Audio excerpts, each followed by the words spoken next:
हरे कृष्णा, राधे राधे। आप सभी का गीता क्लास में बहुत बहुत स्वागत है। ओम अज्ञानतिमिरान्धास्य ज्ञानञ्जनशलाकया चक्षुरुन्मिलितं येन तस्मै श्रीगुरुवे नमः। गुरुवे गौरचन्द्राय राधिकाय सदालय कृष्णाय कृष्णभक्ताय तद्भक्ताय नमो नमः। नमो विष्णुपादाय कृष्णपृष्ठाय भूतले श्रीमद्भक्तिवेदान्त नारायणीति नामिने। श्रीकृष्णलीला कथने सुदाक्षम् औदार्यमाधुर्यगुणक्षुतं वरं वरेण्यं पुरुषं महन्तं नारायणं तं शिरसा नमामि। श्रीचैतन्यमनोभीष्टं स्थापितं येन भूतले स्वयं रूप कदा मह्यं ददाति स्वपदान्तिकम् आजानुलम्बितभुजो कनकावदातो सङ्कीर्तनैकपित्रो कमलायताक्षविशम्भरो द्विजवरो धर्मपालो वन्दे जगत्प्रियकरो करुणावतारो। नमो महावदन्याय कृष्णप्रेमप्रदायते कृष्णाय कृष्णचैतन्यनाम्ने गौरकृष्णे नमः। हे कृष्ण करुणा सिंधो दीनबन्धो जगत्पते गोपेश गोपिकान्त राधाकान्त नमस्तुते। तत्काञ्चन गौरांगी राधे वृन्दावनेश्वरी वृषभानुसुते देवी प्रणमामि हरिप्रिये। श्री कृष्ण चैतन्य प्रभु नित्यानंद श्री अद्वैत गदाधर शिवासादि गौर भक्त वृंद। हरे कृष्ण कृष्ण कृष्ण हरे हरे, हरे राम राम राम हरे हरे। हरे कृष्णा कृष्ण कृष्ण हरे हरे, हरे राम राम राम हरे हरे। मैं सर्वप्रथम अपने परमाराध्यतम गुरुपाद पद्म नित्य लीला प्रविष्टो विष्णुपाद अष्टोत्तर शत श्री श्रीमद् भक्ति वेदांत नारायण गोसाई महाराज जी के श्री चरणों में अनंत कोटि दंडवत प्रणाम करती हूँ। तत्पश्चात समस्त रूपानुगुरु परंपरा के चरणों में मेरा अनंत कोटि दंडवत प्रणाम। आप सभी को मेरा यथा योग्य दंडवत प्रणाम स्वीकार। हरे कृष्ण। तो हम सभी श्रीमद् भगवद गीता का अध्ययन कर रहे हैं और हम 7वें अध्याय में हैं और अभी तक हमने 12 श्लोक पूरे कर लिए। ठीक है, तो इसमें भगवान बता रहे थे, अपनी विषय में भगवान बता रहे थे कि अपने गुणों का बखान करते हैं ना, जैसे कि मैं कौन हूँ, अपने बारे में जनाना। तो भगवान अपने को हम सबको जना रहे अर्जुन जी के माध्यम से, यानी अर्जुन को बता रहे हैं, लेकिन अर्जुन तो निमित्त मात्र है। अर्जुन के माध्यम से वो हम सबको बता रहे हैं। हम अर्जुन जीव मात्र को रिप्रेजेंट कर रहे हैं। ठीक है, तो अर्जुन ने पहले अपनी प्रकृति के विषय में बताया था। 4 से लेकर के 12 श्लोक तक अपनी प्रकृति के विषय में बताया था, अपरा प्रकृति और परा प्रकृति। उसके बाद में भगवान ने बताया अपने 3 गुणों के विषय में बताया। फिर कहा कि भाई मैं कब तक बताता रहूँगा, मैं ये भी हूँ, मैं वो भी हूँ, मैं सूर्य में प्रकाश हूँ, चंद्रमा में प्रकाश हूँ, अग्नि में उष्मा हूँ। ये सब बता रहे थे एक करके। भगवान ने अपनी विभूतियों के बारे में बताया था। फिर भगवान ने बताया कि मैं एक एक करके कैसे बताऊँ। तो भगवान ने सारा इकट्ठा बता दिया कि जो भी कुछ आप देख रहे हो, प्रकृति के जो 3 गुण हैं वो सब मैं ही हूँ, भगवान ने बताया। अब देखते हैं कि तीसरे 13वें श्लोक में भगवान क्या बोलते हैं। त्रिभी गुणमयैर्भावे एभि सर्वम् इदं जगत् मोहितं न भिजानाति माम एभ्य परम अव्ययम्। तो भगवान यहाँ बोल रहे हैं 3 गुणों सतो रजो और तमो के द्वारा मोहग्रस्त ये सारा संसार मुझ गुणातीत तथा विनाशी को नहीं जानता।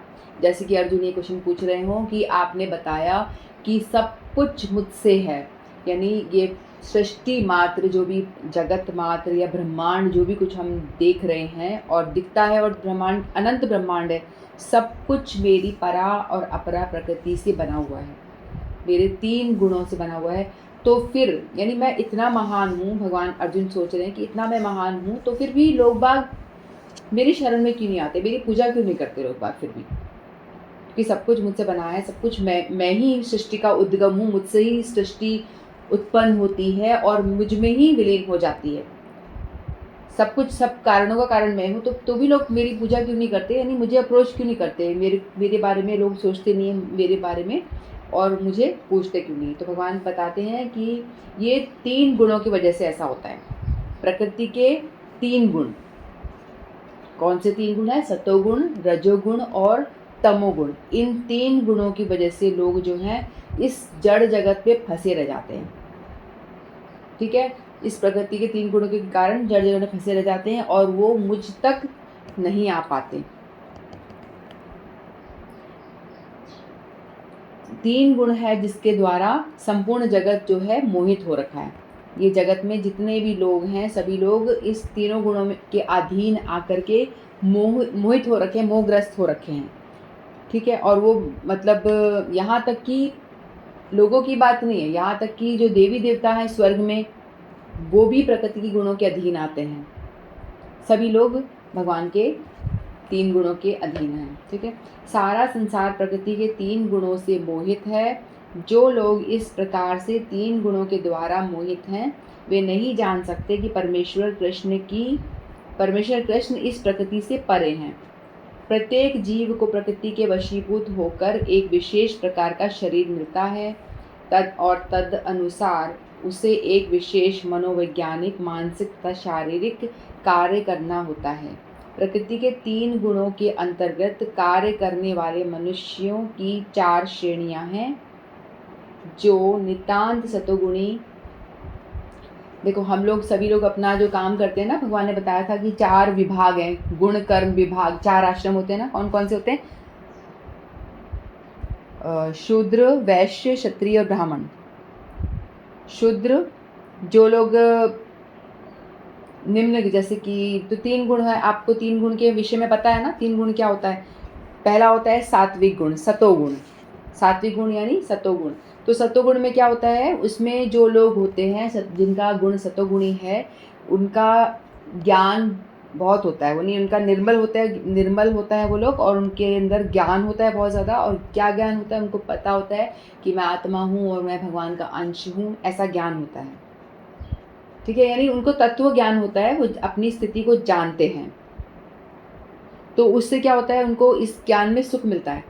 ये जब उनको ज्ञान होता है कि मैं बहुत ज्ञानी हूँ, मुझे इतने सारे वेद और शास्त्रों, भगवद गीता, भागवतम, इन सब के बारे में पता है, मैं जानता हूँ, मुझे बहुत सारे श्लोक आते हैं, तो वो उस ज्ञान में आनंद लेते हैं, उस चीज़ को वो एंजॉय करते हैं कि भाई मैं बड़ा ज्ञानी हूँ, मेरे को सब कुछ आता है।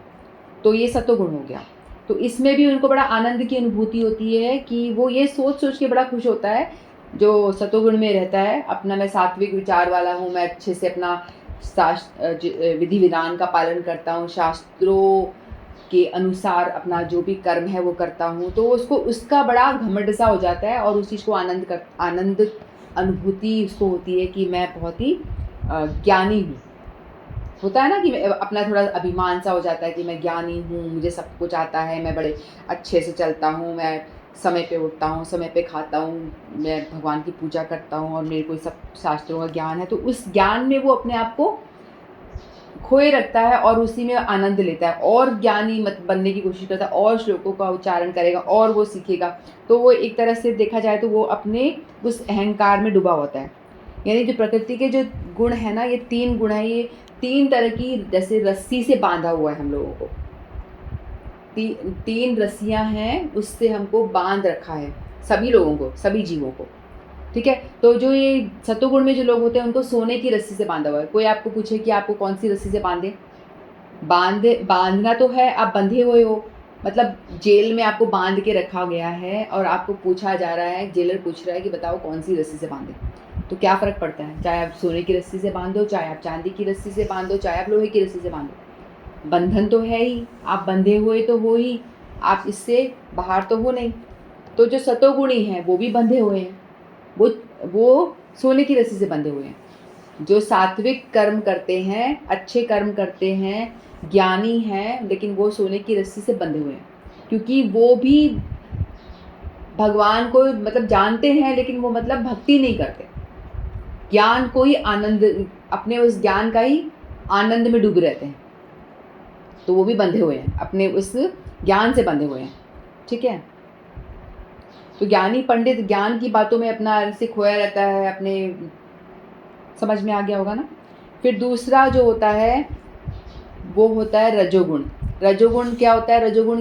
रजोगुणी लोग होते हैं, उनकी बहुत कामनाएं होती हैं, बहुत ज़्यादा कामनाएं, तृष्णा, यानी बहुत तृष्णा होती है कुछ पाने की, और बहुत ज़्यादा मतलब कर्म करते हैं, लोभ बहुत होता है, काम में बहुत आसक्ति होती है, मोह में बहुत आसक्ति होती है कि लोग बहुत ज़्यादा काम करके कैसे भी करके मैं कुछ ये कमा लूँ, वो कमा लूँ, और कमाने का लोभ रहता है, नई नई चीज़ों को पाने का, नए नए आसक्ति, भोग, यानी भोग बहुत है इसमें। जो मनुष्य मात्र जो है वो रजोगुणी होता है। हम सब के अंदर बहुत सारी कामनाएं थी, भोगने की बहुत ज़्यादा उत्कंठा थी, इसीलिए हम लोग को मनुष्य शरीर मिला है। हम सभी जिनको मनुष्य योनि मिली है ना, क्योंकि हमको भोगना था, हमको भगवान से अलग होकर के, भगवान से हमने ईर्ष्या करी है, हमें भगवान से द्वेष करा है, ईर्ष्या करी है, और हमें लगा कि हम खुद से भोगेंगे, हम भी भोगना चाहते हैं, भगवान ही क्यों भोगे, हमें भी भोगना है। तो भगवान ने बोला कि जैसे बच्चा होता है ना, अपनी माँ से बोलता है कि मुझे भी खाना अलग से बनाना है, मुझे भी खेलना है घर घर, तो माँ उसको छोटा सा किचन सेट ला देती है, घर का सामान वगैरह, तो वो भी बच्चा घर घर खेलता है। उसी तरह से भगवान ने बोला ठीक है, ज़्यादा भोग ले, इस दुनिया में आ जा और यहाँ तू भी भोग ले। तो इस तरह से हम लोगों को भी यहाँ इस संसार रूपी जेल में डाल दिया गया है, और यहाँ पे हम लोग भोग रहे हैं, अपनी इच्छाओं कामनाओं की पूर्ति में लगे हुए हैं और आसक्ति से जकड़े हुए हैं। तो ये चेन को हम बोलेंगे जिससे हमको बंधा हुआ है, वो है चांदी की चेन, चांदी की रस्सी, चांदी की रस्सी से बंधे हुए हैं जो रजोगुणी होते हैं। फिर तीसरे जो होते हैं वो तमोगुणी, जो लोहे की जंजीर से बंधे होते हैं। तमोगुणी लोग होते हैं वो घोर अज्ञान में हैं, ठीक है, उनको कुछ पता नहीं है, बहुत आलस, प्रमाद, निद्रा, इसमें पड़े हुए हैं वो लोग, तो इसी चीज़ में बंधे हुए हैं। और ऐसा नहीं है कि हर कोई व्यक्ति जो है, ये तीनों जो रस्सियाँ है ना, ऐसा नहीं है कि कोई व्यक्ति हमेशा तमोगुण में ही रहता है, कोई व्यक्ति हमेशा रजोगुण में ही रहता है, कोई व्यक्ति हमेशा सत्वगुण में ही रहता है। हमारे जो गुण जो है ना, थोड़े बदलते रहते हैं, इनकी मात्रा जो है कहीं ज़्यादा कम ऐसे होती रहती। कभी कभी हम लोग को ऐसा होता है ना कि बहुत ही आलस आ रहा है, मान लो कोई पंडित है, बहुत विद्वान है, उसको भी कभी तो ऐसा होता है कि भाई आज कुछ करने का मन नहीं करा, आलस हो रहा है, सो जाएं या कुछ आनंद कर लें, तो उस टाइम पे उसके ऊपर तमोगुण हावी हो रखा होता है, चाहे वो थोड़े टाइम के लिए ही हो। लेकिन आपको ये देखना पड़ेगा कि कौन सा गुण आपके ऊपर ज़्यादा हावी होता है, यानी ज़्यादातर टाइम आप रजोगुण में रहते हो, ज़्यादातर टाइम आप सत्वगुण में रहते हो, तमोगुण में रहते हो, तो वही आपका गुण हो जाता है।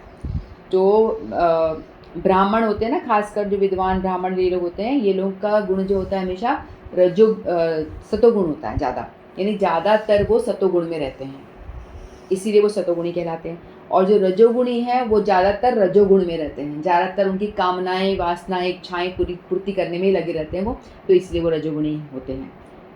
उनके अंदर भी कुछ मात्रा होती है सत्वगुण की और इसकी भी होती है तमोगुण की, ऐसा नहीं है कि बिल्कुल नहीं होता, लेकिन ज़्यादातर वो रजोगुण में होता है। और तमोगुणी जो होता है वो ज़्यादातर तमोगुण में ही रहता है, उसका 90% तमोगुणी रहेगा, थोड़ा बहुत कुछ असर कभी हो गया होगा, कभी मंदिर चला गया, कभी भगवान के आगे हाथ जोड़ लिया, तो बात अलग है, तो उस टाइम वो रजोगुण में। अभी हम लोग भगवद गीता का अध्ययन कर रहे हैं, तो हम लोग अब हमारा कौन सा गुण अभी ऊपर है? सत्वगुण, क्योंकि हम भगवान के विषय में चर्चा कर रहे हैं। वैसे ही सत्वगुण से भी ऊपर है, क्योंकि ये भक्ति कहलाएगा। जो तीनों गुणों से ऊपर होता है वो निर्गुण होता है, वो होता है भगवान की भक्ति, ये तीनों गुणों से श्रेष्ठ। उसमें यदि आप भगवान की भक्ति कर रहे हो, भगवान के विषय भगवान की भक्ति क्या, यानी भगवान से जुड़ा हुआ कोई भी कर्म कर रहे हो, जैसे भगवद गीता हम पढ़ रहे हैं, तो ये भगवान के विषय में हम जानकारी प्राप्त कर रहे हैं, भगवान की वाणी है, तो ये हमारी भक्ति हो गई। तो ये हमारा, हमको कर्मों में नहीं बांधेगा, ये हमको तीनों गुणों से अलग है ये, क्योंकि ये भगवान से डायरेक्ट, हम भगवान की प्रसन्नता के लिए कर रहे हैं, अपने ज्ञान वर्धन के लिए नहीं। यदि हमारा उद्देश्य ये है, उद्देश्य क्या है, ये बहुत इंपॉर्टेंट है, कि हम भगवद गीता सिर्फ पढ़ रहे हैं जानने के लिए कि इस किताब में क्या लिखा है, तो हम सत्वगुण में, कि भाई इसमें लिखा क्या है, जाने तो सही इसमें है क्या, तो हम सतोगुण में हैं। लेकिन हमारा उद्देश्य है कि ये ग्रंथ, हम इसको भगवान मान रहे हैं, ये भगवान की तरह ही इसकी पूजा कर रहे हैं कि ये ग्रंथ इटसेल्फ भगवान का स्वरूप है। तो हम इसको प्रणाम कर रहे हैं और हम इसको पढ़ रहे हैं, जानना चाह रहे हैं कि भगवान की प्रसन्नता के लिए। तो ये है हमारी भक्ति है। तो हम इसमें तीनों गुण से ऊपर हैं। समझ में आ रहा है? तो तीनों गुणों से सभी जीव बंधे होते हैं। हम अपने आप को देख सकते हैं हम कौन से गुण में ज़्यादा रहते हैं, तो वही गुण हम वही श्रेष्ठ हो जाएगा, हम वही गुण के होंगे। ठीक है? तो लेकिन ऐसा नहीं है, जो भगवान ने 4 ये जो बनाए ना विभाग, गुण कर्म के हिसाब से जो 4 विभाग करे हैं, शूद्र, वैश्य, क्षत्रिय और ब्राह्मण। जो शूद्र लोग होते हैं, जो अज्ञानता में रहते हैं, अंधकार में रहते हैं, तो ज़्यादातर उनका काम बताया गया है कि शूद्रों का, कि वो सेवा करते हैं, है ना, लोगों का सेवा करते हैं, यानी ज़्यादातर मैनुअल काम करते हैं, पत्थर ढोना, ये मजदूरी वाला काम करते हैं, क्योंकि उनको कुछ पता नहीं है और वो अंधकार में है, काम कर दिया, कमा लिया, खा लिया, सो लिया, बस इतना ही। फिर उससे ऊपर है वैश्य। वैश्य का काम क्या होता है? व्यापार करना, है ना, व्यापार करना, लेकिन धर्म से करना है। तो वैश्य के ऊपर होता है क्षत्रिय, जो युद्ध करता है और प्रजा को प्रोटेक्ट करता है। क्षत्रिय का धर्म, जैसे सैनिक हो गए हमारे। ठीक है? और ब्राह्मण जो होता है वो कहा जाता है, वो ब्रेन है, वो दिमाग वाला काम करता है कि कैसे आपको कर्म करना है। पहले ऐसा होता था ना, हर एक राजा होते थे, राजा के पास में एक ब्राह्मण होता था, तो वो राजा अपने राज्य को धर्म से चलाने के लिए क्या करते थे? ब्राह्मण की सलाह मशवरा लेते थे, यानी ब्राह्मण के गाइडेंस में, यानी किसी वैष्णव के गाइडेंस में वो अपने शासन को चलाते थे। ठीक है? तो इस तरह से 4 गुण और ये विभाग करे थे। वर्ण, 4 वर्ण बनाए थे भगवान ने। ये क्यों बनाए थे? क्योंकि हम कौन से प्रकृति के हैं, हम कौन से गुण के अधीन हैं, उसके अकॉर्डिंगली हम अपना काम करें। कई लोग होते जिनको कि सिर्फ व्यापार करना पसंद आता है, तो वो वैश्य हुआ। कई लोग क्षत्रिय कुल में जिनका जन्म होता है, उनका जन्म भी भगवान वैसे ही होता है, गुण कर्म के हिसाब से ही हमको जो जन्म मिलता है ना, हम कौन से कुल में हमारा जन्म हुआ है, क्योंकि हम उसी गुण वाले थे पिछले जन्म में भी, तो हमारा जन्म भी इस तरह से ही हम हुआ है। कोई ब्राह्मण के कुल में होता है, कोई वैष्णव के कुल में होता है, क्योंकि वो वैष्णव कुल उसका पहले से भी यही था, इसीलिए पहले से उसने वैष्णवता को अपना रखा था। जैसे अभी इस जन्म में हम लोग थोड़ा बहुत भक्ति कर रहे हैं, तो हम वही वैष्णव कौन होते हैं? जो भगवान कृष्ण की पूजा करते हैं, जो भगवान कृष्ण की भक्ति करते हैं, विष्णु तत्व की, राम जी, कृष्ण जी, विष्णु, ये विष्णु तत्व की जो पूजा करते हैं वो होते हैं वैष्णव। ठीक है? तो वो नेक्स्ट लाइफ में भी उनको भगवान उनके हिसाब से वैष्णव कुल में जन्म देते हैं, क्षत्रिय को क्षत्रिय कुल में, इस तरह से। तो अपने गुण और कर्म, अपने जो हमारा काम है, हमको भी वही करना अच्छा लगता है ना। किसी का मन करता है कि वो देशभक्ति के लिए काम करे, तो वो देशभक्त हो जाता है, सैनिक सेना में चला जाता है। किसी का मन करता है कि भाई बिजनेस करे, कुछ ऐसा मन करता है ना, हमारा वो गुण है, हमारी वैसी प्रवृत्ति है। और किसी का कुछ करता ही नहीं, बोलेगा भाई तो भैया मैं तो मजदूरी कर लूँगा, कमा लूँगा, खा लूँगा। तो इस तरह से ये नहीं कि किसी को नीचा दिखाने के लिए किया गया, शूद्र बेचारे नीचे हैं, ऐसा नहीं। जिसका जो टेस्ट है काम का, उसके अकॉर्डिंगली भगवान ने ये 4 वर्ण जो बनाया है, वर्ण और आश्रम बनाया है भगवान ने, इसीलिए बनाया है कि आप अपने अपने टेस्ट के हिसाब से, अपने गुण के हिसाब से अपना कर्म करो, और कर्म को धर्म को पालन करते हुए, कर्म करते करते अपने स्टेज को एक से ऊपर बढ़ाओ। शूद्र जो है वो थोड़ा सा अपने आप को उठा के वैश्य की कैटेगरी तक लाए, और वैश्य जो है अपने आप को और उठाकर क्षत्रिय धर्म की ओर लाए, क्षत्रिय जो है और अपने आप को उठा के ब्राह्मण की कैटेगरी तक लाए। यदि वो अच्छे से अपने आश्रम में पालन करता है, तो धीरे धीरे क्या करता है, वो अपने आप को एक स्टेप ऊपर उठाता है। लेकिन क्या ऐसा भी कोई प्रोसेस है? यदि कोई शूद्र है, बोलेगा भाई मैं तो फिर कभी भी ब्राह्मण बनने में तो बहुत टाइम लग जाएगा, एक जन्म में शूद्र हूँ, फिर मैं थोड़ा सा अपने आप को उठा पाऊंगा नहीं, अपने आचरण ढंग से करूँगा तो अपने आप को एक लेवल उठा पाऊंगा। तो ब्राह्मण के भी ऊपर जो होता है वैष्णव होता है। ठीक है? ब्राह्मण के ऊपर भी होता है, जो कृष्ण भक्त है वो वैष्णव होता है। तो मैं वैष्णव की कैटेगरी पे तो आ ही नहीं पाऊंगा, बहुत ही मुश्किल है। तो भगवान यहाँ ऐसा बताते हैं कि यदि आप शूद्र भी क्यों ना हो, यदि आप भजन करते हो, भगवान की भक्ति करते हो, तो आप डायरेक्ट वैष्णव की कैटेगरी में आ सकते हो। और ये कैसे होगा? जब आपको कोई साधु संग मिलता है, अपने आप कोई आपको बताने वाला मिलता है, तो हो पाता है, अन्यथा तो ये मुश्किल है। ठीक है। और हम लोग क्या है, इस माया जगत में बैठे हैं। माया जगत है ना ये, यानी तीनों गुणों से बना हुआ है ये प्रकृति। प्रकृति यानी प्रकृति के 3 गुण जो होते हैं इसके अंदर, उसी में हम लोग अपने आप को भी शरीर मानते हैं, भगवान से अलग समझते हैं। यानी मैं शरीर और आत्मा हमारी अलग अलग हम मानते हैं, इसे माया कहते हैं। जबकि होता ये शरीर तो नश्वर है, हमको ये समझना चाहिए कि मैं आत्मा हूँ और मैं मरने वाली नहीं हूँ। मेरा शरीर तो ऑलरेडी मरा हुआ ही है, शरीर तो मरा हुआ ही है ना, शरीर में आत्मा है इसीलिए चल रहा फिर रहा है। नहीं तो शरीर का तो कोई अस्तित्व नहीं है कि आत्मा निकल गई तो शरीर वैसे ही फिर पड़ा रह जाएगा, है कि नहीं? तो इसीलिए जो आत्मा है वही है भगवान का अंश, और ये सनातन है, सच्चिदानंद है, उनका अंश है भगवान का। इसीलिए वही जो अंश है वही हमारे शरीर को चला रहा है, उसी से हमारा शरीर जो है चलायमान हो रहा है, चलता फिरता दिख रहा है। और शरीर तो ऑलरेडी जड़ है, इसमें कुछ भी नहीं है। ठीक है। तो हम लोग लेकिन इस माया नगरी में आते हैं तो हमारा क्या होता है, हम शरीर से बड़ा प्रेम कर बैठते हैं और इस जगत से बड़ा प्रेम कर बैठते हैं। मेरा शरीर, मेरे से शरीर से जुड़े हुए जो लोग मेरे रिलेटिव्स, मेरे ये, मेरा चाचा, मेरा फूफा, मेरा बच्चे, मेरा माँ, मेरा पति, मेरा ये वो, इसमें बहुत ज़्यादा बंध जाते हैं, मोह माया में जकड़ जाते हैं। तो ये जगत हमको बड़ा अपना लगने लगता है। तो हम जीव जो है अपने आप को भूल के हम क्या हो जाते हैं, जगत प्राय हो जाते हैं। हम जगत के नाम से ही जाने लगाते हैं, यानी जगत, ये जगत बोलते थे ना लोगों को, ये जगत है, जगत ही बोल देते हैं। जैसे कि हमें रिक्शा में बैठना है तो हम बुला रहे हैं, तो हम क्या करते हैं, रिक्शे वाले को बुलाना होता है, हम रिक्शा वाले को नहीं बुला के हम बोलते रिक्शा रिक्शा रिक्शा, तो रिक्शा रुक जाता है। तो हम वो जो ड्राइवर है उसको, उसका नाम रिक्शा थोड़ी ना है, उसको हम रिक्शा रिक्शा बोल रहे हैं, लेकिन वो रुक जाता है। वो अपने आप को रिक्शा चलाते चलाते अपने आप को रिक्शा ही मानने लग जाता है ना। लेकिन वो है तो उसका नाम तो नहीं पता हमें, रिक्शा। उसी तरह से हम जीव जो है इस जगत में इतना ज़्यादा डूब चुका है, इनके मोह माया के रिलेशन में इसमें जकड़ चुका है कि अपने आप को जगत प्राय हो चुका है, वो अपने आप को जगत ही मानने लग गया है। और भगवान को क्या कर रखा है उसने, भूल गया है, भगवान से अपना जो कनेक्शन है वो भूल चुका है, इसीलिए वो भगवान की ओर नहीं जाता और वो जाने का प्रयास नहीं करता, इसमें फंसा का फंसा रह चुका है। ठीक है।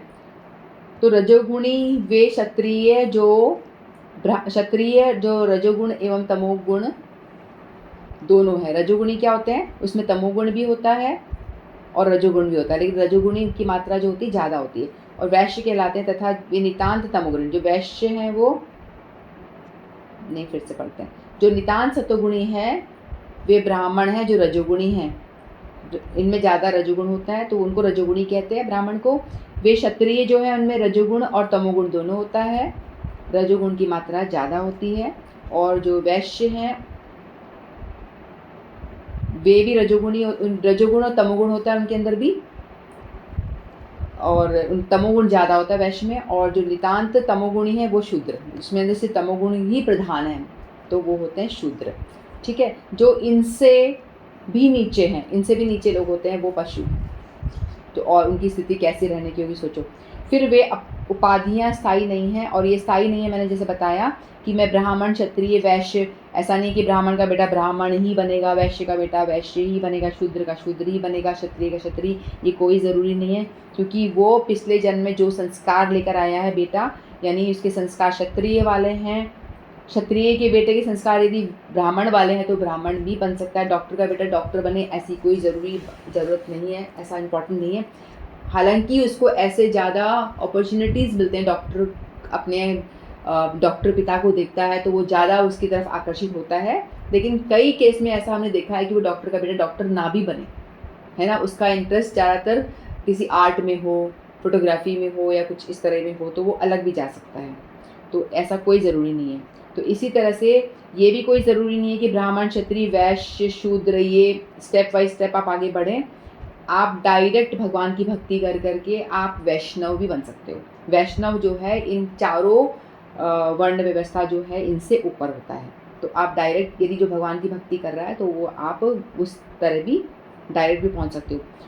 जो भी हो यह जीवन नश्वर है, यद्यपि यह जीवन नश्वर है और हम नहीं जान पाते कि अगले जीवन में हम क्या होंगे, किंतु माया के वश में रहकर हम अपने आप को देहात्म बुद्धि के द्वारा अमेरिकी, भारतीय, रूसी, ब्राह्मण, हिंदू, मुसलमान आदि कहकर सोचते हैं। देहात्म बुद्धि है ना, हम देह से अपने आप को पहचानते हैं, मैं अमेरिकन हूँ, मैं भारतीय हूँ, मैं रूसी हूँ, मैं ब्राह्मण हूँ, मैं क्षत्रिय हूँ, मैं वैश्य हूँ, मैं टीचर हूँ, मैं डॉक्टर हूँ, मैं ये वो जो अपनी उपाधि इसको देखते हैं। और यदि हम प्रकृति गुणों से बंध, यही रीज़न है कि हम प्रकृति के गुणों में बंधे रह जाते हैं कि हम ये नहीं जानते कि हम भगवान के अंश हैं। हम उस भगवान को भूल जाते हैं जो इन गुणों के मूल हैं। हमें ये याद रखना चाहिए कि जिसने ये प्रकृति बनाई है, तो प्रकृति के 3 गुण बनाए हैं, हम उनको भूल जाते हैं। अतः भगवान का कहना है कि सारे जीव प्रकृति के इन गुणों द्वारा मोहित होकर यह नहीं समझ पाते कि इस संसार की पृष्ठभूमि में भगवान है। मतलब पर्दे के पीछे कौन है, ये कठपुतली का नाच जो नचा रहा है, 3 गुण की रस्सियाँ जो हमको, और रस्सी भी बड़ी मजबूत है, तीनों गुण इकट्ठे कर करके तमो, रजो और सतो तीनों को मोड़ के एक मोटी रस्सी बनाई हुई है। उससे हमको खींचा जा रहा है ऊपर, उससे हमको डांस कराया जा रहा है, हम उसके अकॉर्डिंगली हम अपना काम करे जा रहे हैं। तो ये रस्सी भी इतनी मोटी है, लेकिन हम ये नहीं जान पाते कि रस्सी को खींचने वाला कौन है, कौन खींच रहा है इस रस्सी को। भगवान ने हालांकि अपने मैनेजर को अपॉइंट किया, जो है जो माया देवी हैं, दुर्गा देवी हैं, वो खींच रही हैं, वो इस जग की, इस जेल की चार्ज उनको संभाला गया है, वो खींच रही हैं, लेकिन उनको भी कौन कंट्रोल करा है, उनको, उनकी रस्सी भी भगवान के हाथ में। ठीक है, तो भगवान, इस सृष्टि के पीछे भगवान का हाथ है, ये जानने का कोई प्रयास नहीं करता। सिर्फ हमें जो थोड़ा दिखाई दे रहा है, दृश्य जो हमारे आगे दिखाई देता है, उसी में ही अटक के रह जाते हैं। जीव कई प्रकार के हैं तथा मनुष्य, देवता, पशु आदि, और इनमें से हर एक प्रकृति के वश में है। पशु भी, देवता भी, कोई भी इनसे छूटा हुआ नहीं है, प्रकृति गुण से बंधे हुए सारे हैं, देवी देवता तक भी। और वे सभी दिव्य पुरुष भगवान को भूल जाते हैं। लेकिन जो भगवान, जो प्रकृति के गुणों से परे हैं, भगवान ने बताया था ना पिछले श्लोक में, मया प्रकृति, मैंने बनाई है, लेकिन मैं इसमें नहीं बंधता, मैं इसमें नहीं फंसता। ये सारे जीव मेरी बनाई प्रकृति में ये 3 गुणों में फंस के रह जाते हैं, लेकिन मैं नहीं फंसता, मैं निर्गुण हूँ, यानी इन गुणों से दूर हूँ। हमने पहले डिस्कस किया था ना पिछली बार। जो रजोगुणी तथा तमोगुणी है, यहाँ तक कि जो सत्वगुणी भी हैं, वे भी परम सत्य के निर्विशेष ब्रह्म स्वरूप के आगे नहीं जा पाते। सत्वगुणी है वो ब्रह्म तक आ पाते हैं, अपने ज्ञान में खुश हैं, वो भगवान को जानने का इतना प्रयास वो भी नहीं करते। वे सब भगवान के साक्षात स्वरूप के समक्ष सभ्रमित हो जाते हैं। इसमें सारा सौंदर्य, ऐश्वर्य, ज्ञान, बल, यश तथा त्याग भरा है। ये संसार में क्या है जो हमें माया रूप में दिखता है? सौंदर्य है, किसी का सौंदर्य देख के हम मोहित हो जाते हैं। ऐश्वर्य, वाह कितना धनवान है। ज्ञान, कितना बुद्धिमान है, कितना ज्ञान है इसके पास, कितना बल है। यश कितना है, कितनी इसकी पॉपुलैरिटी है। ये सारा माया का रूप है। कितना त्यागी है, जो त्यागी है वो भी, उसको भी माया का रूप है। उसको ये अभिमान हो जाता है कि भाई मैं कितना त्यागी हूँ। कोई भक्ति कर रहा है, कोई कुछ कर रहा है, तो उसमें भी माया कैसे अटैक करती है। कोई एक व्यक्ति है, बड़ा अच्छा भजन कर रहा है, बहुत भक्ति कर रहा है, ठीक है, 64 माला कर रहा है, लेकिन उसमें अभिमान आएगा, मैं तो देखो कितना ग्रेट हूँ, मैं 64 माला करता हूँ। तो वहाँ क्या हो गई, ये माया अटैक कर दिया, माया ने अभिमान रूप में आ गई वो। तो हर समय माया से बहुत सावधान रहना पड़ता है। माया आप भजन करते हुए को भी अटैक कर देती है।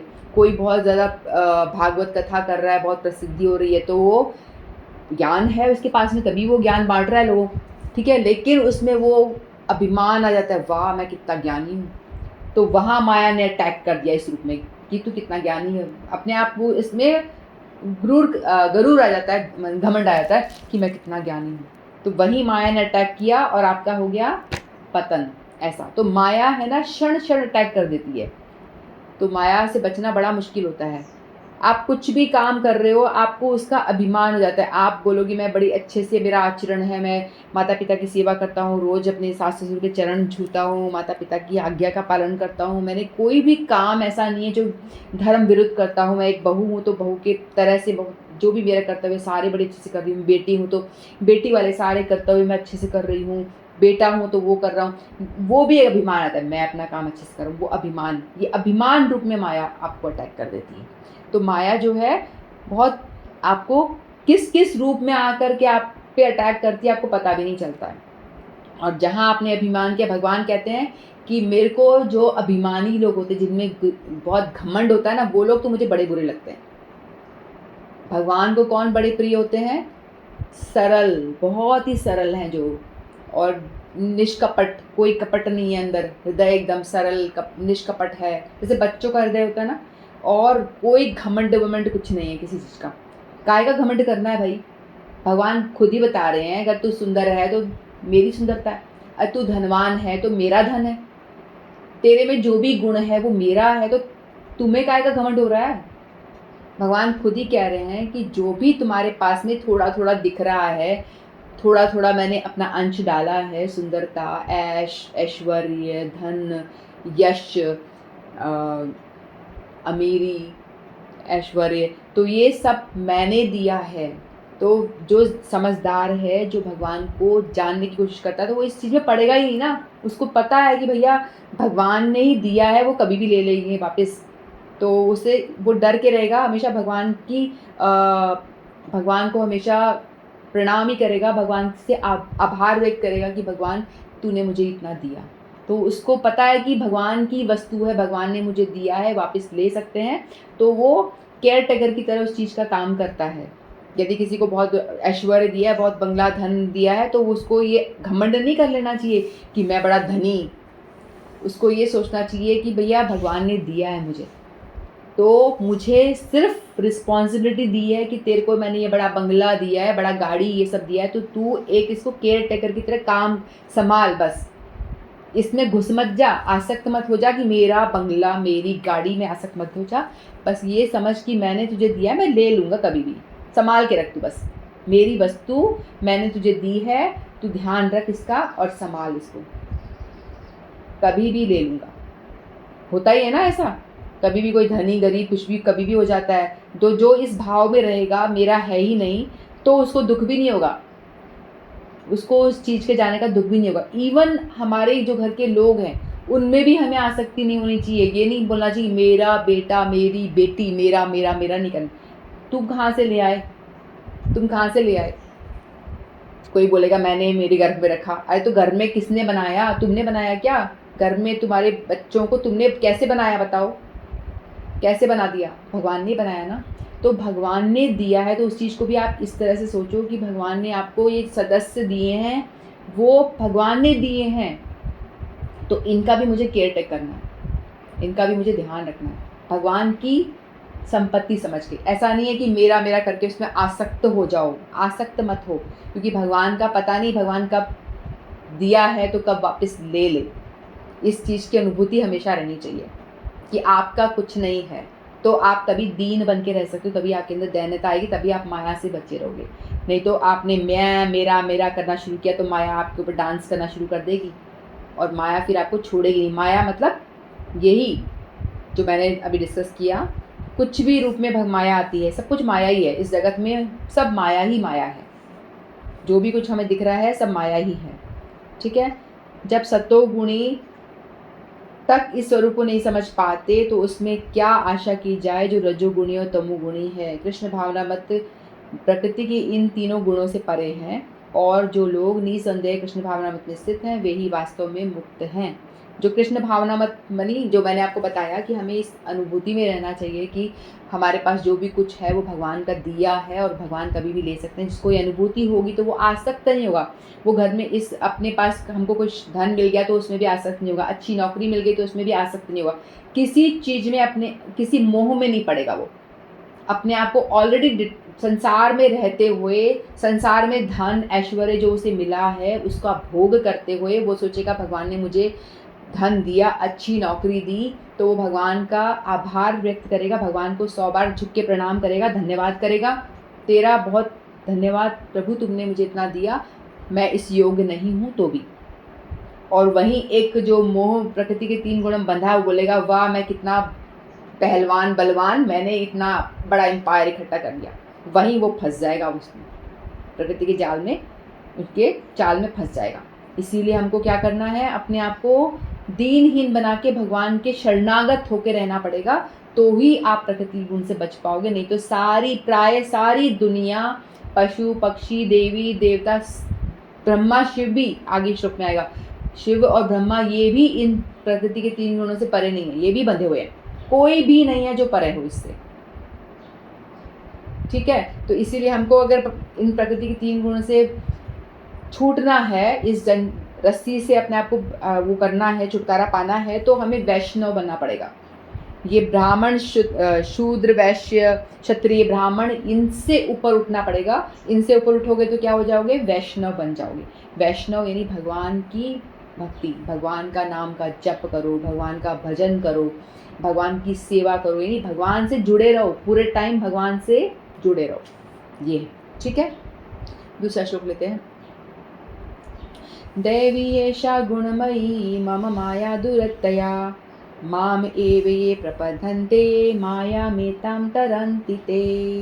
दैवी एषा गुणमयी मम माया दुरत्यया माम एव ये प्रपद्यन्ते मायामेतां तरन्ति ते।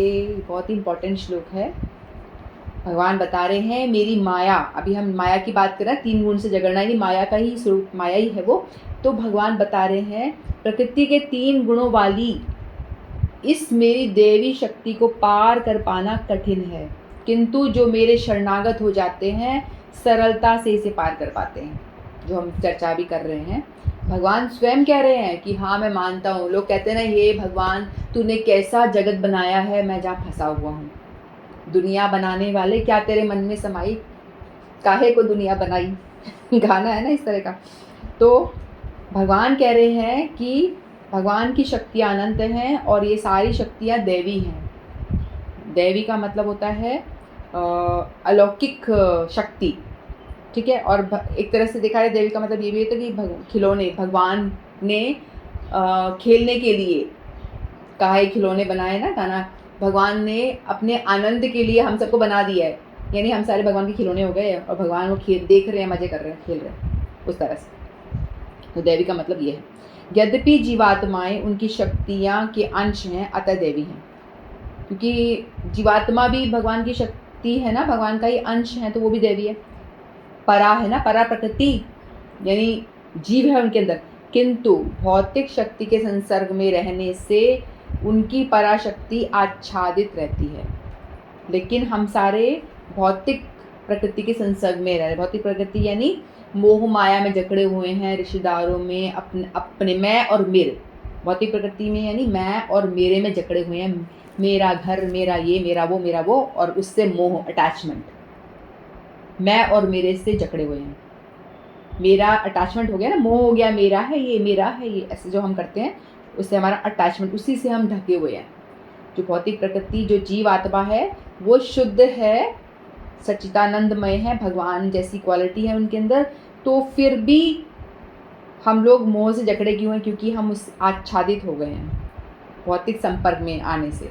जैसे बारिश की बूंद ऊपर से आ रही है बादल से, जब वो ऊपर हवा में है तब तक वो जो बूंद है बिल्कुल शुद्ध है ना, बिल्कुल शुद्ध पानी है वो। लेकिन जैसे ही वो बूंद आकर ज़मीन में कीचड़ में गिरी और गड्ढे में गिरी, नाली के पानी में गिरी, तो वो बूंद क्या हो गई, वहाँ उसमें मिल कर के वो गंदी हो गई, है ना। उसी तरह से हम आत्मा भगवान का अंश हैं, ऊपर से गिरे और इस भौतिक जगत के संग टच में आ कर के हमारी आत्मा ऊपर से आच्छादित हो गई, ढक गई। जैसे सूरज है ना, सूरज के ऊपर बादल आ जाते हैं तो वो ढक जाता है, उस तरह से ढक गई, ठीक है। इस प्रकार भौतिक शक्ति से आच्छादित होने के कारण मनुष्य उनके प्रभाव का अतिक्रमण नहीं कर पाता, तो वो माया के प्रभाव का अतिक्रमण नहीं कर पाता, उनसे वो लड़ नहीं पाता है, उससे फंसा रहता है। जैसा कि पहले कहा जा चुका है, परा तथा अपरा शक्तियाँ भगवान के उद्भूत होने के कारण नित्य है, यानी पराशक्ति लिविंग, अपरा नॉन लिविंग, सभी कुछ भगवान से उद्भूत है, यानी भगवान से प्रकट होते हैं। जीव भगवान की पराशक्ति है शक्ति से संबंधित है जीवात्मा, ठीक है। किंतु अपरा शक्ति अर्थात पदार्थ के द्वारा दूषित होने से उसमें मोह भी नित्य है, क्योंकि मोह जो हो जाता है, अतः बद्ध जीव नित्य बंध है। कोई भी इसके बल द्वारा बल होने की तिथि को नहीं बता सकता। प्रकृति के चंगुल में उनका छूट पाना अत्यंत कठिन है।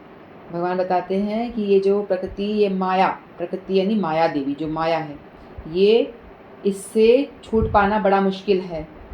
ये इसके क्या क्या गुण बताया भगवान ने? दैवी है ये, यानी ये ईश्वरीय ताकत है। और येषा का मतलब ये है कि निश्चय ही है, क्योंकि हमें दिखता है।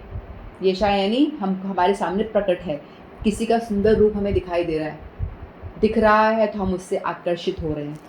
कोई वस्तु हमें दिखाई दे रही है, हमें उसको देने का मन कर रहा है, हम उससे आकर्षित हो। मिठाइयाँ हमें दिखाई दे रही हैं तो हमें उसको खाने का मन कर रहा है, यानी वो हमें दिखता है। माया जो है डिफरेंट फॉर्म लेकर आती है, हमको दिखती है, इसलिए हमें सत्य लगती है, क्योंकि वो दिखती है, इसलिए हम उसकी ओर भागते हैं, उसको पाने के लिए हम भागते हैं। लेकिन भगवान वहीं पे सब कुछ, भगवान जो मणि में धागे की तरह भगवान है, और जितनी भी सृष्टि में जो भी कुछ चीज़ है वो मोतियों की तरह है। लेकिन वो धागा यदि नहीं होगा तो मोतियाँ बिखर जाएगी। भगवान कह रहे हैं कि मैं ही हूँ जो ये सृष्टि को बांधे हुए हूँ, इस जगत को बांधा हुआ है, धागे ने बांध रखा है, लेकिन तो भी मैं अदृश्य हूँ, तो इसलिए लोग मुझ तक नहीं पहुँच पाते। भगवान दिखते नहीं है ना, भगवान को हमें देखना पड़ेगा। भगवान की विभूतियों के माध्यम से भगवान को हमें हर जगह देखना है, क्योंकि भगवान हर जगह दिख रहे हैं। वैसे तो दिख रहे हैं, आप पानी पी रहे हो, प्यासी हो, तो वो जो आपको तृप्ति मिल रही है, ओहो ये भगवान ने बोला मैं हूँ, तो आपको दिख गए। आप जब खाना खा रहे हो तो आपके खाना हजम हो गया, तो आपको दिखना चाहिए कि भगवान मेरा खाना हजम हो गया, मैंने सुबह खाया था, मेरा पेट दोबारा खाली हो गया, यानी मेरा खाना हजम हो गया, मेरे शरीर को लग गया। तो हर एक टाइम, हर पल हमको भगवान की अनुभूति होती है, होनी चाहिए। नहीं होती ये बात अलग है, क्योंकि भगवान ने बता दिया कि मैं यहाँ पे भी हूँ। सूरज को देखो तो उनका प्रकाश वो भगवान की अनुभूति दिला रहा है, क्योंकि भगवान ने बोला मेरे शरीर से वो प्रकाश आ रहा है। चंद्रमा का प्रकाश, सूर्य का प्रकाश, चंद्रमा की शीतलता मुझसे आ रही है। तो हर जगह भगवान की अनुभूति होती है। तो हमें ऐसे भगवान की अनुभूति हर जगह, जब भगवान ने जैसे से बताया है, उसको अगर हम दोबारा स्मरण करें और उसको अनुभव करने की कोशिश करेंगे, तो हमें भगवान दिखेंगे। ठीक है। तो भगवान कहते हैं कि भले ही प्रकृति अपरा शक्ति क्यों ना हो, क्योंकि भौतिक शक्ति परमेश्वर द्वारा संचालित होती है, उसे लांघ पाना जीव के लिए कठिन है। यहाँ तक कि अपरा भौतिक प्रकृति को दैवी प्रकृति कहा गया है, क्योंकि इसका संबंध दैवी है। देवी की इच्छा संचालन होने के कारण भौतिक प्रकृति अपरा होते हुए भी दृश्य जगत के निर्माण तथा विनाश की महत्वपूर्ण भूमिका निभाती है। देखो ये भौतिक प्रकृति कैसी है, इसको पार पाना बड़ा मुश्किल है। भगवान ने बताया, एक तो पहले देवी है, ये ईश्वरीय है, दूसरा ये दृश्य है, दिखती है हमको, इसलिए हम फंस जाते हैं। और तीसरी क्वालिटी क्या है? गुणमयी। इसमें क्या गुण है? 3 गुण, सत्व रजो तमो, 3 गुण से ये बनी हुई है। मम माया, मेरी माया। भगवान कह रहे हैं कि मेरी माया। भगवान ने ये प्रकृति के 3 गुण, इसके बारे में जो माया है उसके बारे में भगवान डिस्क्राइब कर रहे हैं, मेरी माया कैसी है। एक देवी है और प्रकट है, इसमें 3 गुण है, और ये मेरी माया है, मेरी अपनी बनाई हुई है। और दुरत्या का मतलब क्या होता है? दुरत्या का मतलब बहुत मुश्किल, इससे निकल पाना, पार कर पाना बहुत मुश्किल है, यानी इससे पार पाना बड़ा मुश्किल काम है। यानी यदि आप फंस गए हो तो आप इसमें से निकल पाना बड़ा डिफ़िकल्ट है। और हम सारे इस माया जाल में फंसे हुए हैं, हम सब फंसे हुए हैं, बुरी तरह फंसे हुए हैं। जैसे कि एक का हाथ बांध दिया और उसको बोलो कि तू इसका हाथ खोल। यदि मेरा हाथ खुद का बंधा हुआ है तो मेरा हाथ खोलेगा कौन? कैसे खोलेगा? मैं खोल सकती हूँ? मेरे बंधे हुए हाथ से मैं दूसरे का हाथ कैसे खोलूँगी? क्योंकि हम सारे बंधे हुए हैं, प्रकृति के 3 गुणों से हम सारे बंधे हुए हैं, तो हम कैसे किसी को और को पार कर सकते हैं? तो उसके लिए क्या होता है, यदि हम इस माया से बाहर निकलना है, भगवान ने बताया कि मैं मानता हूँ मेरी माया बड़ी दुरत्या है, इसको पार पाना बड़ा मुश्किल है, लेकिन भगवान कह रहे हैं कि बहुत ही आसान तरीका बता रहा हूँ। जैसे तो वाली बात होगी, डॉक्टर के पास गए और डॉक्टर को पूछा कि डॉक्टर कहता है बड़ा भयंकर रोग हो गया तुमको, बड़ा भयंकर है और तुम ठीक भी नहीं हो सकते, कोई इलाज ही नहीं है, तो डोगी का हाल क्या हो जाएगा बेचारे का, वो तो बेचारा पहले ही मर जाएगा, है ना, कोई होप ही नहीं होगी उसको। तो भगवान बता रहे हैं कि वैसे ही तुम लोगों को भी भव रोग हो रखा है, बड़ा मुश्किल, बड़ा विकट, बहुत ही मुश्किल संकट में फंसे हुए हो, भयंकर रोग हो रखा है तुम लोगों को, लेकिन एक मैं बड़ा आसान सा तरीका बताता हूँ, इलाज बताता हूँ, वो है शरणागत। आप मेरे शरणागत हो जाओ, यानी आप मेरे भक्त बन जाओ। भक्त बनना है, सिर्फ मेरे बनो। भगवान कह रहे हैं कि शिव के भी नहीं, विष्णु, आगे भगवान बताएंगे, माँ में पद ही अत्यंत सार्थक है, यानी माम का अर्थ है एकमात्र कृष्ण के। सिर्फ भगवान कह रहे माँ मेरे, सिर्फ मेरे, एकमात्र कृष्ण यानी विष्णु के, राम जी हो सकते हैं इसमें, विष्णु तत्व, ब्रह्मा शिव को नहीं, यहाँ साफ लिखा हुआ है, ब्रह्मा के भी नहीं, शिव के भी नहीं, क्योंकि ब्रह्मा और शिव भी भगवान से ही उत्पन्न है ना। ब्रह्मा जी कहाँ, ब्रह्मा जी के माता पिता कौन है, बताओ कोई, ब्रह्मा जी के माता पिता कौन है, ठीक है, तो उनसे भी नहीं। यद्यपि ब्रह्मा तथा शिव भी अत्यंत महान हैं, ये भी महान है, लेकिन फिर भी, और प्राय विष्णु के ही समान हैं, किंतु ऐसे रजोगुण तथा तमोगुण के अवतारों के लिए भी संभव नहीं, क्योंकि ब्रह्मा जी रजोगुण के अवतार हैं। ब्रह्मा जी को किसने बनाया, ब्रह्मा जी विष्णु के नाभि कमल से निकले थे ना, प्रकट हुए थे, और उनको क्या चार्ज दिया गया था, इस सृष्टि का निर्माण करना, सृष्टि का निर्माण करना यानी रजोगुणी। तो ब्रह्मा जी किस गुण में है, रजोगुण में, और शिव जी को क्या बताया गया है, संहार करना। तो शिव जी किस गुण के हेड है, तमोगुणी, तमोगुणी में आते हैं, वो उनके हेड है, वो खुद तमोगुणी नहीं है, वो तमोगुणी लोगों के हेड है, ठीक है। तो इसलिए वो लोग भी गुणों से पकड़े हुए हैं, वो भी उन, तो शिव और ब्रह्मा के पास भी जाओगे तो आपको इस माया से नहीं छुटकारा पा सकते, नहीं पाओगे। देवी देवता तो ऑलरेडी फंसे हुए हैं, स्वर्ग में भी जो भी देवी देवता सब फंसे हुए हैं, बता रहे भगवान, स्पष्ट कह रहे हैं भगवद गीता में कि आप यदि मेरी एकमात्र शरण में आओगे तो ही आप इस माया से पार पा सकते हो, नहीं तो नहीं, कोई रास्ता नहीं है, भगवान बता रहे, ठीक है। ना तो शिव जी के, ना इनके, किसी के भी नहीं आना है, सिर्फ विष्णु के ही आना है, क्योंकि विष्णु और ये भी रजोगुण तमोगुण के अवतार हैं, ठीक है। तो बद्ध जीव को माया के चंगुल में छुड़ा सके, इनमें भी सामर्थ्य नहीं है। दूसरे शब्दों में ब्रह्मा तथा शिव दोनों ही माया के वश में रहते हैं, केवल विष्णु माया के स्वामी हैं, एकमात्र केवल विष्णु माया के स्वामी हैं, अतः वे ही बद्ध जीव को मुक्त कर सकते हैं, ठीक है। वेदों में इसकी पुष्टि हुई है, श्वेताक्षर उपनिषद में इसकी पुष्टि तमेव विद्वत्ता के द्वारा हुई है। इसका अर्थ है कि कृष्ण को जान लेने पर ही मुक्ति संभव है। शिव जी से पुष्टि करते हैं, केवल विष्णु कृपा से मुक्ति प्राप्त की जा सकती है। मुक्ति प्रदाता सर्वेशाम विष्णुरेव न संशय, अर्थात इसमें कोई संदेह नहीं है कि विष्णु ही सबों की मुक्तिदाता हैं। तो भगवद गीता में स्पष्ट लिखा हुआ है कि यदि आपको माया से पार पाना है तो आपको सिर्फ भगवान की, विष्णु यानी भगवान कृष्ण की ही शरण लेनी पड़ेगी, तभी आप माया के चंगुल से बच सकते हो, अन्यथा नहीं बच सकते हो। एक छोटा सा एग्जाम्पल देखते हैं, ठीक है। एक बार एक व्यक्ति अपने किसी दोस्त के घर जाता है, ठीक है, उसके दोस्त के घर पे जाता है तो उसके वहाँ पे एक बहुत बड़ा कुत्ता, नहीं होता जर्मन कौन सा कुत्ता होता है, बहुत बड़ा सारा कुत्ता, बहुत ही भयंकर कुत्ता होता है, वो वाला कुत्ता उनके घर में था। और वो कुत्ता जैसे ही वो व्यक्ति उसके दरवाजे तक पहुँचता है तो कुत्ता क्या करता है, कोई दूसरा आता है अनजान तो वो भौंकना चालू करता है, तो कुत्ता भयंकर तरीके से भौंकने लग जाता है, जोर जोर से भौंकता है, जोर जोर से भौंकता है, और वो भौंक करके उसके ऊपर अटैक करता है, अटैक करने की कोशिश करता है। तो फिर वो जो दोस्त होता है जो जाता है उनके घर में, बड़ा घबरा जाता है, कैसे बचूं इस कुत्ते से, भाई तो खा जाएगा मुझे, मार डालेगा अभी ये, तो भौंके जा रहा है, भौंके जा रहा है, कभी काटने को दौड़ रहा है, कभी, और वो बचने का प्रयास कर रहा है। फिर वो दोस्त कहता है कि अपने दोस्त को बुलाता है जो उस कुत्ते का मालिक है, तो उसका नाम लेके बुलाता है, अरे बचा मुझे, ये मुझे मार डालेगा, बचा बचा करके बुलाता है अपने दोस्त को। तो जैसे ही वो दोस्त बाहर आता है और उस कुत्ते को कहता है, टॉमी बैठ जाओ, शांत टॉमी। तो जैसे ही वो कहता है टॉमी शांत बैठ जाओ, तो टॉमी जो है समझ जाता है कि भाई हाँ ये मेरे मालिक का दोस्त है, तो वो उस पर भौंकना बंद कर देता है और वो शांति से बैठ जाता है।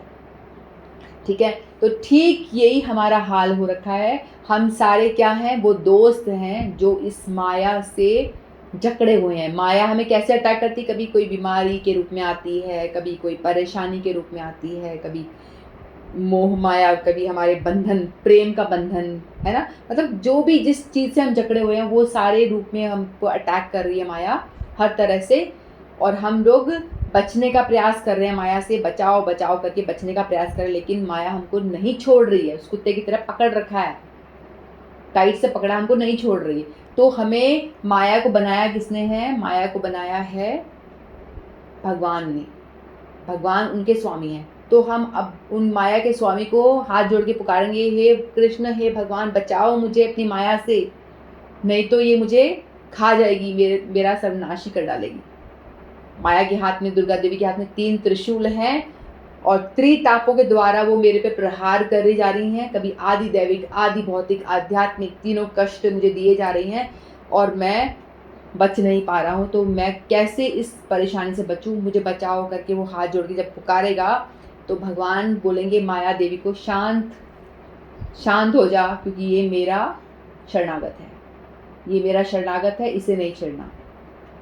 तो यदि आपको माया से पार पाना है, क्योंकि वो बहुत दुरत्या है, बहुत ही मुश्किल है इसे पार पाना, क्योंकि आप देखो कितना अच्छा भी काम कर रहे हो तो भी आप फंस रहे हो, घमंड में फंस जा रहे हो। मतलब किसी ना किसी रूप लेके माया आपको अटैक कर देती है, वहीं फंसाए रखती है, भगवान तक पहुंचने नहीं देती, वहीं फंसाए रखती है। लेकिन जब आप भगवान की शरणागत हो जाते हो, तो आप भगवान की भक्ति करते हो, तो भगवान, जो भगवान के भक्त हैं, भगवान पे भी उनके 3 गुण काम नहीं करते और भगवान के भक्तों पे भी नहीं करते। भगवान के जो शुद्ध भक्त होते हैं उनके ऊपर न काल काम करता है, न ये माया, तीनों गुणों वाली माया ये भी काम नहीं करती इनके ऊपर। ये भी निर्गुण भगवान होते हैं, निर्गुण, इन तीनों गुणों से ऊपर। तो वो भगवान की शरणागत होते हो तो माया देवी आपको कुछ परेशान नहीं करेगी। कोई कष्ट आपके कर्म हिसाब से, कोई बीमारी, कोई कष्ट, कोई एक्सीडेंट, कुछ भी आएगा, वो आपके साइड से चला जाएगा होके आपको परेशान, आपको वो दुखी नहीं करेगा, आप उससे ज़्यादा प्रभावित नहीं होंगे, आसानी से आप उसको पार पा पाओगे। जैसे कि समुंदर है, बहुत बड़ा समुंदर है, उसमें आपको जाना, क्रॉस करना बहुत मुश्किल है। तो वो समुद्र भव सागर है, तो उसको क्रॉस करके जाना, उस माया के भव सागर को क्रॉस करके जाना, पार पाना बड़ा मुश्किल है। लेकिन यदि जो भगवान की भक्ति करेगा, जो भगवान की शरणागत हो जाएगा, तो उसके लिए माया को क्रॉस करना कैसा हो जाएगा, जो गाय का जो बछड़ा है ना, उसका खुर यानी उसका जो पैर होता है ना नीचे वाला, उसको यदि वो पैर रखता है तो उसमें कितना गड्ढा सा बन जाता है। गाय का पैर नहीं बोल रही, गाय के बछड़े का जो पैर है, जहाँ वो पैर रखता है मिट्टी में, तो एक छोटा सा गड्ढा बन जाता है। तो उस गड्ढे में जितना पानी भरता है उसको क्रॉस करना कितना मुश्किल होगा। एक स्टेप आप ऐसे करोगे, लांग जाओगे आराम से। तो वो आपको भव सागर पार करना, उस गाय के बछड़े के खुर के में जितना गड्ढा में पानी आता है उसको क्रॉस करने के बराबर हो जाएगा आपका वो भव सागर क्रॉस करना। यानी आपके लिए सब कुछ बहुत ईजी हो जाएगा यदि आप भगवान की शरणागति करते हो, भगवान की भक्ति करते हो, तो आप बड़े ही आसानी से इस भव सागर को पार कर पाओगे। ठीक है, लेकिन ये होगा कैसे, भगवान की भक्ति करनी पड़ेगी, शरणागति करनी पड़ेगी, और ऐसे ही तो आप भगवान की शरणागत हो नहीं जाओगे, क्योंकि सारे बंधे हुए हैं। उसके लिए कोई ऐसा होना पड़ेगा, कोई जीव जो मुक्त पुरुष है, जो उस जगत से आया है, जो भगवान के धाम से आता है, जो मुक्त है, जिसके हाथ माया से बंधे हुए नहीं है। मैंने बताया ना, भगवान के जो भक्त हैं वो भी माया के बंधन में नहीं आते, तीनों गुणों से परे हैं। तो कोई गुरु जो उस जगत से, गुरु के फॉर्म में, उस जगत से जो भगवान की कोई सखी मंजरी हैं, जो गुरु का वेश धर के इस धरती पे आती हैं हमें बचाने के लिए, हम जैसे जीवों को इस भव सागर से बाहर निकालने के लिए आती हैं, तो हमें उनका आश्रय लेना पड़ेगा। उनके पास कोई परंपरागत कोई गुरु हो, उसके पास जाके उसकी शरणागत होके, उनसे दीनहीन होके, उनसे जैसे अर्जुन दीनहीन होके बोलते हैं ना कृष्ण को, हे कृष्ण बताओ, मैं कुछ समझ नहीं आ रहा, कुछ भी, मैं माया में फंसा हुआ हूँ, मोह की माया में फंसा हुआ हूँ, मुझे बताओ। तो फिर वो शरणागत होते हैं अर्जुन, तब जा कर के हम गुरु से पूछेंगे, फिर गुरु हमको बताएंगे जैसे जैसा आदेश दें। गुरु भी ऐसे नहीं परंपरागत होने चाहिए, ये हमें देखना है। यदि हम गुरु बनाते हैं तो गुरु ऐसे ही किसी को भी नहीं बना लेना चाहिए। जो वो कैसे देखेंगे, जो खुद बोल रहे हैं वो खुद उसका आचरण कर रहे हैं, और वो सन्यासी हैं, वैरागी हैं, उन्हें किसी मोह पैसों से कोई मतलब नहीं होना चाहिए उनको। यानी उनका आप उसका जीवन देखो कि वो वैराग्यपूर्ण जीवन जी रहे हैं, जो आदेश हमें दे रहे हैं वो स्वयं खुद पालन कर रहे हैं।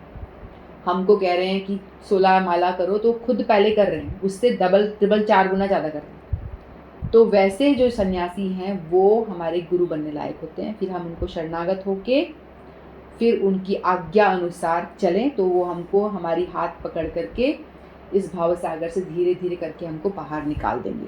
लेकिन शर्त ये है कि जो हमें बता रहे हैं उसको हम पालन करें। यदि हम पालन नहीं करेंगे तो नहीं हो पाएगा।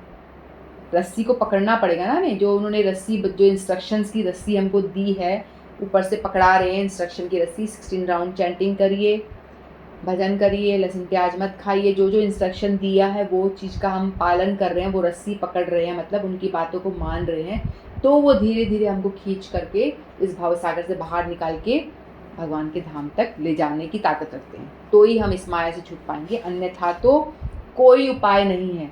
कोई बोलेगा कि भाई मैं माया देवी की ही पूजा कर। माया देवी कौन है?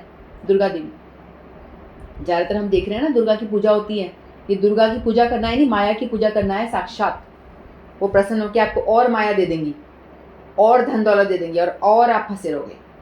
तो भगवान बता रहे हैं कि किसी की पूजा मत करो। भगवान ने बताया ना, कोई देवी देवताओं की किसी की पूजा नहीं करनी है, आपको सीधे मेरी ही पूजा करनी है, क्योंकि मैं ही हूँ एक जो इस माया से आपको पार करवा सकता हूँ, और कोई नहीं है। ठीक है।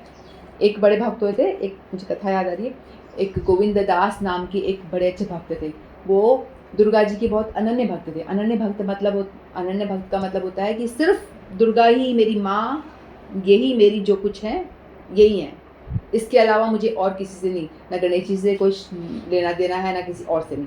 सबको प्रणाम करना है, लेकिन मेरा भाव जो है, कनेक्शन जो है मेरा दुर्गा देवी के साथ है। यही मेरी माता है, यही मेरी पिता है, यही सब कुछ है। तो ऐसी अनन्य भक्ति उसे कहते हैं। तो वो दुर्गा जी का बड़ा ही अनन्य भक्त था। तो एक दिन दुर्गा देवी बड़ी प्रसन्न हो जाती हैं और उनसे पूछती हैं, बोल बेटा तुझे क्या चाहिए, मैं तेरे को तेरी तपस्या, तेरी पूजा से बहुत प्रसन्न हूँ, तो बता तुझे मैं क्या दूँ। तो वो कहते हैं कि माँ मुझे तो आप मुक्त कर दीजिए, मैं मुक्त होना चाहता हूँ, इस जन्म मरण के चक्कर से मुझे छुटकारा दिला दीजिए। तो दुर्गा देवी शांत हो जाती, बोलती कि देवी माँ कहती कि ये तूने क्या मांगा, ये तो मैं खुद मुक्त नहीं हूँ, तो तुझे क्या मुक्त करूँगी।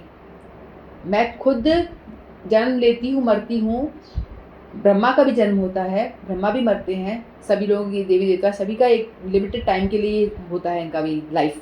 तो बोलते मैं खुद मुक्त नहीं हूँ, तो मैं तुझे क्या दूँ, लेकिन मैं प्रसन्न होके, क्योंकि तूने मेरी अनन्य भक्ति करी, अनन्य यानी किसी अन्य की नहीं करी पूजा, सिर्फ मेरी ही करी, तो मैं तुझसे प्रसन्न होकर के मैं तुझे क्या दूँ, मैं तुझे कृष्ण भक्ति प्रदान करती हूँ। क्योंकि कृष्ण, आप तो कृष्ण की ओर जा, वही तुझे मुक्ति प्रदान कर सकते हैं, उसके अलावा कोई नहीं मुक्ति प्रदान कर सकता। फिर वो गोविंद देव जो हैं वो बताते हैं अपनी कथा, और उसकी उनके कीर्तन है बड़े अच्छे अच्छे। फिर उन्होंने कृष्ण की अनन्य, दुर्गा जी की कृपा से दुर्गा जी ने उनको कृष्ण की ओर मोड़ा और बताया कि कृष्ण की भक्ति करो। फिर वो कृष्ण के बड़े अच्छे भक्त होते हैं गोविंद दास, और उन्होंने बड़े सारे कीर्तन लिखे हैं, और वो कृष्ण की अनन्य भक्ति उन्होंने करी। इनको समझ में आया, इतना टाइम मैंने जो किया, टाइम वेस्ट करा पूरा। ये कह रही है मैं मुक्ति नहीं दे सकता, तो मैंने सारा समय बर्बाद ही कर दिया अपना माता के आगे। अब माता खुद कह रही हैं कि भैया कृष्ण के पास जा, मैं नहीं दे सकता, मेरे बॉस तो वो हैं। तो इसीलिए हम लोगों को जो भगवत गीता की ओर बड़े हैं, हमारा ये बड़ा ही सौभाग्य है। देखो इतने सारे लोगों में से हम इतने से लोग क्यों जुड़े हैं, क्योंकि भगवान के प्रिय कुछ ही होते हैं, सब नहीं होते। और भगवान के प्रिय कुछ ही होते हैं। भगवान अपने बारे में जनाना जिनको चाहते हैं, अपने बारे में भगवान जनाना चाहते, वही भगवान की ओर आता है, और कोई नहीं आता। इसलिए आप लोग जो जुड़े हो, और आप लोग जो सुन रहे हो, भगवत गीता से जुड़े हो, मुझसे नहीं, भगवत गीता से जुड़े हो, भगवत गीता को जानना चाह रहे हो, तो आप लोग बड़े ही भाग्यशाली हो। आप पे भगवान, आप लोगों पे, सब पे भगवान की बहुत कृपा है।